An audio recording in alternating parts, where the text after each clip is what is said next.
साथियों नमस्कार, मैं राजेश शर्मा और सेव इंडिया न्यूज में आपका स्वागत है। 25 जनवरी 2025 को उत्तर प्रदेश भाजपा के प्रदेश अध्यक्ष का कार्यकाल पूरा होने जा रहा है। हालांकि अगर मैं पिछले 1.5 महीने की बात करूं तो 1.5 महीने से उत्तर प्रदेश में संगठन का चुनाव चल रहा है। पहले तमाम मंडल अध्यक्षों का चयन हुआ और अब जो तमाम महानगर अध्यक्ष और जिलाध्यक्ष हैं उन सब का भी सब चुनाव हो चुका है। अब सिर्फ लिस्ट डिक्लेयर होनी बाकी है। हमें लगता है कि 20 तारीख को उत्तर प्रदेश के 60 जिलों के जिलाध्यक्ष और महानगर अध्यक्ष का लगभग नाम डिक्लेयर हो जाएगा। कौन कहां से जिलाध्यक्ष और कहां से महानगर अध्यक्ष बनेगा। चूंकि 25 जनवरी तक उत्तर प्रदेश की प्रदेश अध्यक्ष का चुनाव भी होना है। चुनाव को लेकर यह है कि 2027 का चुनाव है। 2027 के चुनाव को देखते हुए ये प्रदेश में संगठन का चुनाव भी हो रहा है और ये माना जा रहा है कि उत्तर प्रदेश के मुख्यमंत्री और भाजपा के प्रदेश अध्यक्ष दोनों ऐसे हों, एक ही विचारधारा हों, दोनों में तारतम्य बना रहे ताकि 2027 के टारगेट को बीजेपी पार कर सके। ये भी डर है संगठन को कि प्रदेश अध्यक्ष और मुख्यमंत्री के बीच में ऐसा ना, प्रदेश अध्यक्ष का चयन ऐसा ना हो जाए कि कहीं दोनों के बीच में आपस में खींचतान हो और इसका खामियाजा 2027 में बीजेपी को भुगतना पड़ जाए। तो ऐसे चूंकि बहुत सारे नेताओं का नाम है प्रदेश अध्यक्ष के लिए, वो पहले भी रह चुके, जिनमें और प्रदेश के मुख्यमंत्री के बीच में इस समय खाई बनी हुई है। अगर उन्हें प्रदेश अध्यक्ष बनते हैं तो जाहिर सी बात है कि आपस में दो गुटों का विवाद लगातार चलेगा। जहां प्रदेश के मुख्यमंत्री संगठन में कुछ करना चाहेंगे, वहां जरूर अगर प्रदेश के अध्यक्ष वे होंगे जो जिनमें आपस में तारतम्य नहीं होगा तो कहीं ना कहीं गड़बड़ साबित होगा। लेकिन बीजेपी बहुत फूंक कदम रख रही है। 2024 का जो मेंबर पार्लियामेंट का चुनाव हुआ, इसमें बीजेपी का जिस तरह बीजेपी को नुकसान हुआ, इतना बीजेपी ने तुलना नहीं की थी, क्योंकि उत्तर प्रदेश में वही भगवान राम का मंदिर है जिसको लेकर लगातार पिछले लगभग, अगर मैं बात करूं तो लगभग 44 साल से भाजपा का कोर इशू रहा है। और इस बार अयोध्या में भगवान राम का मंदिर बनने के बाद भी बीजेपी को सबसे ज्यादा डेंट लगा। बीजेपी जहां 5 साल पहले इस उत्तर प्रदेश में 63 सीट जीतती है, वहीं भगवान राम का मंदिर बनने के बाद बीजेपी को मात्र 33 सीट पर संतोष करना पड़ता है। एक बार मैं दर्शकों को जरूर बताना चाहूंगा कि जब 1980 में भारतीय जनता पार्टी का गठन हुआ, क्योंकि उत्तर प्रदेश तब भी सबसे बड़ा राज्य था, तो उसमें कौन पहले प्रदेश अध्यक्ष थे। एक बार मैं 1980 से लेकर आज तक, मतलब आज तक कौन कौन प्रदेश अध्यक्ष बने, एक बार जरूर अपने दर्शकों के सामने रखना चाहूंगा। 1980 में पहली बार जब बीजेपी का गठन हुआ तो माधव प्रसाद त्रिपाठी उस समय उत्तर प्रदेश के अध्यक्ष रहे और वो 4 साल अध्यक्ष रहे। पूरे अब तक के लंबे कार्यकाल में 2 ऐसे प्रदेश अध्यक्ष रहे, कल्याण सिंह, दूसरे कलराज मिश्र, जिनका सबसे लंबा कार्यकाल भी रहा। दूसरे नंबर पर 1984 में कल्याण सिंह उत्तर प्रदेश के अध्यक्ष बने और कल्याण सिंह लगातार 6 साल तक उत्तर प्रदेश के अध्यक्ष रहे। तीसरे 1991 में फिर कलराज मिश्र उत्तर प्रदेश भाजपा के अध्यक्ष बने, वो भी 6 साल लगातार रहे, मतलब 1997 तक लगातार प्रदेश के अध्यक्ष रहे। फिर राजनाथ सिंह 1997 में भाजपा के प्रदेश अध्यक्ष बने, लेकिन उन्हें मुख्यमंत्री बनना था, फिर वो मात्र 1 साल मुख्यमंत्री रह पाए। फिर ओम प्रकाश सिंह उत्तर प्रदेश के भाजपा के अध्यक्ष बनते हैं, लेकिन वो लगभग 5 से 6 माह लगभग वो प्रदेश अध्यक्ष रहते हैं। उसके बाद फिर कलराज मिश्र का नंबर आता है। कलराज मिश्र फिर 2002 में जब उत्तर प्रदेश के प्रदेश अध्यक्ष बनते हैं तो 2 साल तक लगातार उन्हें कार्यकाल दिया जाता है। इसके बाद विनय कटियार 2002 से 2004 तक उत्तर प्रदेश के अध्यक्ष रहे। फिर केशीनाथ त्रिपाठी 2004 से 2007 तक उत्तर प्रदेश के प्रदेश अध्यक्ष रहे। रमापति राम त्रिपाठी 2007 में प्रदेश अध्यक्ष बनते हैं और वो 2010 तक प्रदेश के अध्यक्ष रहते हैं। सूर्य प्रताप शाही 2010 में प्रदेश अध्यक्ष बनते हैं, फिर 2012 तक उनका कार्यकाल रहता है। डॉक्टर लक्ष्मीकांत वाजपेयी 2012 में प्रदेश के अध्यक्ष बने और वो 2016 तक प्रदेश के अध्यक्ष रहे। और मैं एक बार बता दूं कि यही डॉक्टर लक्ष्मीकांत वाजपेयी वो ऐसे प्रदेश अध्यक्ष थे जिन्होंने उत्तर प्रदेश की भाजपा में इतिहास रहा पहली बार, क्योंकि जब 2014 में देश में मेंबर ऑफ पार्लियामेंट का चुनाव हुआ तो उस समय सबसे बड़े सूबे उत्तर प्रदेश के प्रदेश अध्यक्ष डॉक्टर लक्ष्मीकांत वाजपेयी थे और उस समय बीजेपी ने एक इतिहास रचा। 80 सीटों में से 71 सीट बीजेपी जीती। ये अपने आप में उत्तर प्रदेश के इतिहास, उत्तर प्रदेश में ये इतिहास भी रहेगा। उसके बाद फिर केशव प्रसाद मौर्य जो आजकल डिप्टी मुख्यमंत्री 2016 से 2017 तक उत्तर प्रदेश के वो प्रदेश अध्यक्ष रहे। जब सरकार बनी तो उन्हें डिप्टी मुख्यमंत्री बनाया गया, फिर वो हटे। उनके बाद फिर महेंद्रनाथ पांडे को, क्योंकि वो भी पूर्व में कैबिनेट मंत्री थे, उन्हें प्रदेश का अध्यक्ष बनाया गया। 2017 से 2019 तक वो प्रदेश अध्यक्ष रहे। फिर 2019 में स्वतंत्र देव सिंह, क्योंकि कुर्मी नेता हैं, भाजपा कैडर के हैं, बड़े नेता हैं, 2019 से 22 तक स्वतंत्र देव सिंह उत्तर प्रदेश के प्रदेश अध्यक्ष रहे। फिर 2022 में भूपेंद्र चौधरी उत्तर प्रदेश के प्रदेश अध्यक्ष बने और वो 2022 से 2025 तक आपका कार्यकाल रहा। क्योंकि 3 साल का कार्यकाल है, अब 25 जनवरी 2025 को इनका कार्यकाल समाप्त हो जाएगा। तो इसीलिए बीजेपी ने अब कसरत शुरू कर दी है।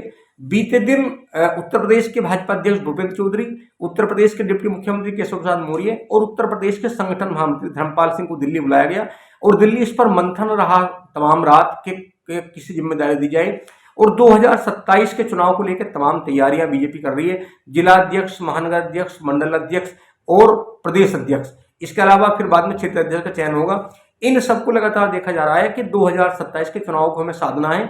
जो समाजवादी पार्टी का पीडीए कॉन्सेप्ट है, कहीं ना कहीं उसके सामने एक बड़ी दीवार खड़ी करने का प्रयास बीजेपी का है। लेकिन दीवार कितनी बड़ी खड़ी होगी ये तो आने वाला समय बताएगा। अगर 2 बड़े नामों की हम बात करूं तो चूंकि बीजेपी में अगर जो अब बड़े नाम हैं उभर के आ रहे हैं, ये साफ हो गया कि उत्तर प्रदेश भाजपा में ठाकुर प्रदेश के अध्यक्ष नहीं बन सकते। और जहां तक दलितों का मामला है तो अभी बीजेपी ने कोई ऐसा प्रयास नहीं किया कि दलित चेहरे को उत्तर प्रदेश का प्रदेश अध्यक्ष बनाया जाए। क्योंकि उत्तर प्रदेश में बीजेपी का मानना है कि कई कद्दावर नेता, चाहे असीम अरुण की बात हो, चाहे ब्रजलाल जो पूर्व आईपीएस है उनकी बात हो, तो कई ऐसे दलित कद्दावर नेता हैं, देश के राष्ट्रपति हैं जो दलित कोटे से हैं। तो इसलिए दलित कोटे से भी उत्तर प्रदेश भाजपा अध्यक्ष का चयन नहीं होगा। अब यहाँ चूंकि कुर्मी वोट को बीजेपी को जो अति पिछड़ा वर्ग है उसे बीजेपी को साधना है। चूंकि 2024 के चुनाव में 2024 में अखिलेश यादव ने इसी वोट बैंक को साधा और बीजेपी को पटकनी दी। तो जहां तक कुर्मी वोटर का मामला है तो चूंकि स्वतंत्र देव सिंह ऐसा नाम है जो बीजेपी का इस समय प्लान है कि 2027 में ऐसा प्रदेश अध्यक्ष बनाया जाए। प्रदेश अध्यक्ष और उत्तर प्रदेश के मुख्यमंत्री, डिप्टी मुख्यमंत्री के बीच में किस तरह की कोई विवाद ना हो और तमाम एक ही ट्रैक पे चलने वाले तमाम लोग हो। तो जब केशव प्रसाद मौर्य के प्रदेश अध्यक्ष की बात आती है तो फिर ये माना जाता है कि उत्तर प्रदेश के डिप्टी मुख्यमंत्री केशव मौर्य भले ही ओबीसी वर्ग से हैं और 2027 में जब चुनाव हुआ तो उस समय प्रदेश के अध्यक्ष थे। लेकिन माना जाता है कि केशव प्रसाद मौर्य और मुख्यमंत्री के बीच में जो रिश्ते हैं वो तल्ख हैं। अगर केशव प्रसाद मौर्य को जिम्मेदारी मिलती है तो कहीं ना कहीं 2027 से पहले कुछ विवाद हो सकता है। इसके अलावा अगर बात करते हैं स्वतंत्र देव की, तो स्वतंत्र देव ऐसा नाम है, वो पूर्व में भी प्रदेश अध्यक्ष रहे हैं। वो ऐसा नाम है कि स्वतंत्र देव सिंह चाहे मुख्यमंत्री का मामला हो, चाहे दिल्ली कैडर का मामला हो, वो दोनों के बीच में सामंजस्य बनाने में एकदम बेहतर सिद्ध भी हुए हैं और सिद्ध होते भी हैं। दूसरा नाम उत्तर प्रदेश के 2017 में डिप्टी मुख्यमंत्री रहे डॉक्टर दिनेश शर्मा का है। दिनेश शर्मा राष्ट्रीय कार्यकारिणी में वो पदाधिकारी रहे, लखनऊ के मेयर रहे। बीजेपी के अगर हम बात करें तो प्रधानमंत्री मोदी, गृह मंत्री अमित शाह के भी वो बहुत करीबी हैं। दूसरी ओर जब वो 5 साल लगातार डिप्टी मुख्यमंत्री रहे तो कभी उनके और मुख्यमंत्री के बीच में बताया गया कि कभी किस तरह का कोई विवाद नहीं हुआ। तो पूर्व डिप्टी मुख्यमंत्री दिनेश शर्मा और ओबीसी वर्ग से स्वतंत्र देव ऐसे नाम हैं जिसको लेकर लगातार चर्चा हो रही है। और दिल्ली में चर्चा भी हुई कि अगर ब्राह्मण कोटे से बनते हैं, चूंकि ब्राह्मण कोटे का इसलिए माना जा रहा प्रभावशाली कि अभी तक जब से भाजपा की सरकार बनी है, अभी तक जब से बीजेपी पार्टी का गठन हुआ है 1980 से लेके और अभी तक जब बीजेपी की सरकार उत्तर प्रदेश में बनी तो कभी ब्राह्मण कोई मुख्यमंत्री नहीं बनाया गया। इसलिए एक नियम भी था भाजपा का कि हर तीसरी बार एक ब्राह्मण चेहरे को उत्तर प्रदेश भाजपा का प्रदेश अध्यक्ष बनाया जाएगा। हालांकि अगर मैं अभी तक के 14 प्रदेश अध्यक्षों की बात करूं तो सबसे ज्यादा बार मौका ब्राह्मण कास्ट से ही मौका मिला है, जो सबसे ज्यादा बार। हालांकि वो दौर ऐसा था, बीजेपी का एक संघर्ष का दौर था, उसमें संघर्ष बहुत ज्यादा करना पड़ता था और 2014 के बाद में ये इजी हुआ। तो अब ये है कि सरकार कैसे बनानी है। तो ओबीसी वर्ग में जो बड़ा चेहरा फिलहाल दिल्ली के नजर में स्वतंत्र देव है। हालांकि अगर मैं नाम की बात करूं तो उसमें बीएल वर्मा हैं, धर्मपाल सिंह हैं, अमरपाल मौर्य हैं, प्रकाश पाल हैं, राजवीर सिंह हैं, कल्याण सिंह के बेटे, बाबूराम निषाद हैं, पूर्व केंद्रीय मंत्री साध्वी रंजन हैं। अगर मैं दलित वर्ग की बात करूं, मैंने कल भी बताया था, दलित वर्ग से विनोद सोनकर हैं, रमाशंकर कठेरिया हैं, विद्यासागर सोनकर हैं, प्रियंका मौर्य हैं, कौशल किशोर हैं जो पूर्व केंद्रीय मंत्री, लखनऊ की भारी लोकसभा सीट से वो विधायक बने। अगर मैं ब्राह्मण कोटे की बात करूं तो यहाँ चूंकि महेश शर्मा का नाम भी आया था, हालांकि वो जो दिल्ली में जो विचार हुआ है उसमें महेश शर्मा अलग हैं। इसमें जो हरीश द्विवेदी की अभी उम्र कम है, ये अलग बात है कि वो पहले युवा मोर्चा के प्रदेश अध्यक्ष रहे और 2 बार सांसद भी रहे, लेकिन उनकी उम्र कम है। जहां तक सुब्रत पाठक का मामला है तो उसमें भी आया कि वो भी उनकी उम्र कम है प्रदेश अध्यक्ष के लिए। दिनेश शर्मा चूंकि डिप्टी मुख्यमंत्री रहे हैं और राष्ट्रीय कार्यकारिणी में पदाधिकारी हैं, और वो डिप्टी मुख्यमंत्री रहने के बावजूद जो उनकी उम्र है उसके वो लगातार फिट बैठते हैं। तो अब देखना क्या है, चूंकि 22 तारीख को दिल्ली में नामांकन होगा और जो केंद्रीय पर्यवेक्षक के रूप में पीयूष गोयल वहां 22 तारीख को पहुंच जाएंगे। पूरी तैयारी भाजपा ने कर ली है। कल दिल्ली में इसी बात को लेकर मंथन हुआ कि भाजपा में प्रदेश अध्यक्ष कौन बनेगा, ये तो मोहर लगेगी। हालांकि कल सब तय हो गया कि कौन प्रदेश अध्यक्ष बनना है। फॉर्मेलिटी जब 22 तारीख को नामांकन भरे जाएंगे तो हमें लगता है कि नामांकन प्रक्रिया सिर्फ फॉर्मेलिटी होगी महज, बाकी नाम तय हो गया है किसे प्रदेश अध्यक्ष बनना है। 2 बड़े नाम उभर कर आए हैं, एक उत्तर प्रदेश के पूर्व डिप्टी मुख्यमंत्री दिनेश शर्मा, दूसरा उत्तर प्रदेश के कैबिनेट मंत्री और पूर्व में भाजपा के प्रदेश अध्यक्ष रहे स्वतंत्र देव सिंह। ये 2 नाम बहुत प्रमुख माने जा रहे हैं। हालांकि तमाम जो और नाम है जो दिल्ली सूची गई है, मैंने पढ़ के सुना, इन तमाम लोगों का नाम दिल्ली गया है। ये तमाम कद्दावर नेता हैं अलग अलग वर्ग के, लेकिन कहीं ना कहीं बीजेपी को लग रहा है कि अगर ब्राह्मण वर्ग से प्रदेश अध्यक्ष नहीं होगा तो 2027 में कहीं नुकसान ना हो जाए। क्योंकि जब उत्तर प्रदेश की बात करते हैं तो ब्राह्मण समाज बड़ा वर्ग है। आज डिप्टी मुख्यमंत्री ब्रजेश पाठक जरूर है, लेकिन डिप्टी मुख्यमंत्री ब्रजेश पाठक कहीं ना कहीं जब उनकी बात करते हैं तो लगता है कि ब्रजेश पाठक तमाम पूरब से लेकर पश्चिम तक वो कवर कर पाने में असफल हैं और ब्राह्मण समाज की नाराजगी ना हो जाए, ब्राह्मण वर्ग कहीं सपा या बसपा की तरफ ना चला जाए, कांग्रेस तरफ ना चला जाए, इसलिए ब्राह्मण समाज को साधना बहुत जरूरी है। अब देखना यह है कि प्रदेश अध्यक्ष पर किसकी मोहर लगेगी। लेकिन मैं एक बार फिर बता दूं कि 2 बड़े नाम हैं जिसको लेकर चर्चा की गई।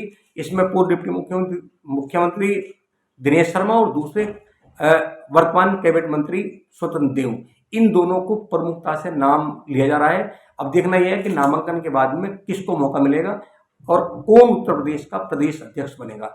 तो साथियों, आप भी एक बार कमेंट जरूर करें, आप बताएं कि क्या ये मेरा कथन सही है। हालांकि जैसी मुझे सूचना मिली तमाम सीनियर लोगों से, ऐसा मैंने आपके सामने ये विश्लेषण किया है।